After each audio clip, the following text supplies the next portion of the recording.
March is Women's History Month, and there's a new exhibit at Tower Square in Springfield highlighting the powerful impact of African American women on society.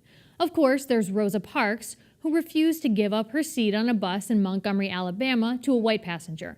But there are also countless other stories of women of color who've affected change. Carol Lee McGrath sat down with LuJuana Hood, director of the Pan-African Historical Museum in Springfield, and Janine Fondon, chair of the undergraduate communications department at Bay Path University, to learn more about the exhibit called Intersection: Untold Stories of Women of Color on the Move. It's a 31 panel of all these fabulous women of color that you have been forgotten or left out of the timeline. So the object is to get their story, that you can understand that we were a part of this great country and that we just weren't sitting around waiting for somebody to rescue us. We had to be on the move. The intersection denotes that I'm not on the main street, and however that I have to get on to the main street, I'm going to do it. Even if you stop me at the intersection, I'm going to find another way to get onto Main Street. So you have an interesting connection to this exhibit. Tell us about your aunt, Irene Morgan. Irene Morgan, and if it weren't for PBS, our family wouldn't have known the depth of her story. And it really begins in the entire exhibit where we go and interview and share the stories of women who came before and those who have come after. So Irene Morgan was not the first one to, actually win a case, regarding desegregation on interstate busing. There was actually many people who came before Rosa Parks. Mm-hmm. So, and one of the ones that we cover would be Elizabeth Jennings Graham.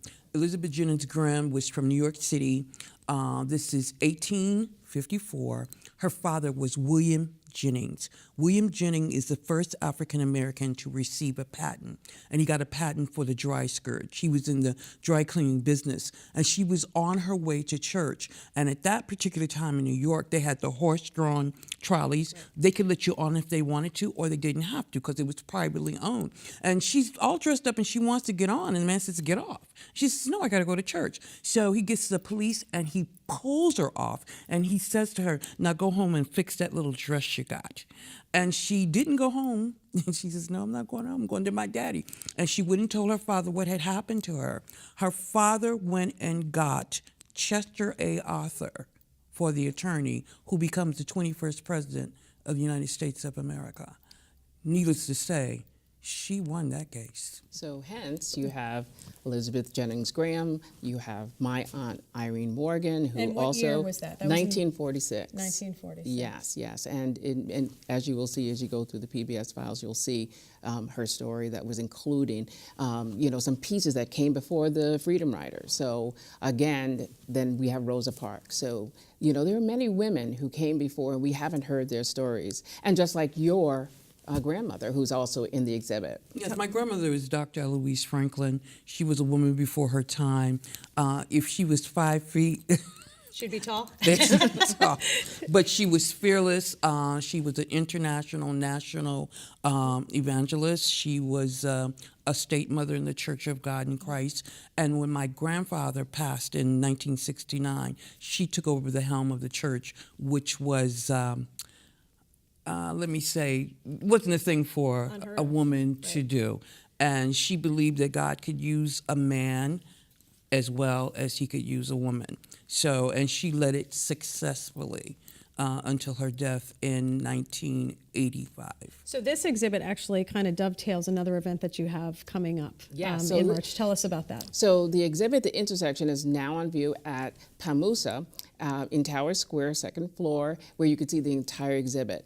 On March 8th, which is International Women's Day and National Women's History Month, there will be a significant program at City Stage where we're gathering women and we're encouraging women of all backgrounds to come and learn about the entire women's history history timeline of different viewpoints, different perspectives, and just their stories. So it's going to go through the 4 waves of women's history, and also it will include a lot of local women like Bonnie Weaver from Dream Studios, some of our professors at Bay Path. So there'll be a lot of local people who are going to bring their take to the history. And then you're going to have some young women Yes. kind of close out the discussion. Yes. And what are you hoping to get from that? Obviously their perspective, but live on a microphone, right? And they're going to just be given their perspective? Yes. Well, all of us, and even for myself as a professor, we're educating these young women, and a lot of them are participating in these great programs in Springfield, from the Women's Fund, Girls Inc. There are a number of them.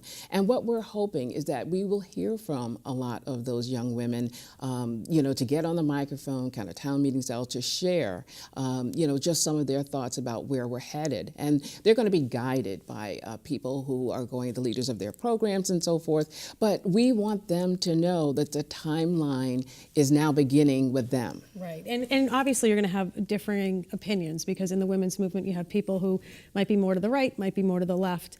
Are you encouraging that conversation among those young women? Yes, and as we discussed, all opinions popped up in 1977, the 40th, the anniversary of the 1977 first federally sponsored women's conference. So, and when they had that conference 40 years ago, there were all perspectives, and women came together from the first time in the history of the country, came together in Houston, Texas, and I recently had the opportunity to speak there at the 40th anniversary, and all perspectives were represented once again. But the beauty of it is that it all comes to the stage. And then they actually took votes on what people wanted and not wanted and so forth. And all we're asking is that we come together. So women out there, come together and actually bring your thoughts, your perspectives, and let's guide these young women and hear their voices about where they're going. That's fantastic. So the intersection exhibit runs through March 31st. Yes, it does. At the Pan-African Museum at Tower Square. Yes, ma'am. All right. LuJuana and Janine, thank you so much for coming in and sharing your thoughts. And it sounds like a fantastic exhibit as well. Thank you. Thank you.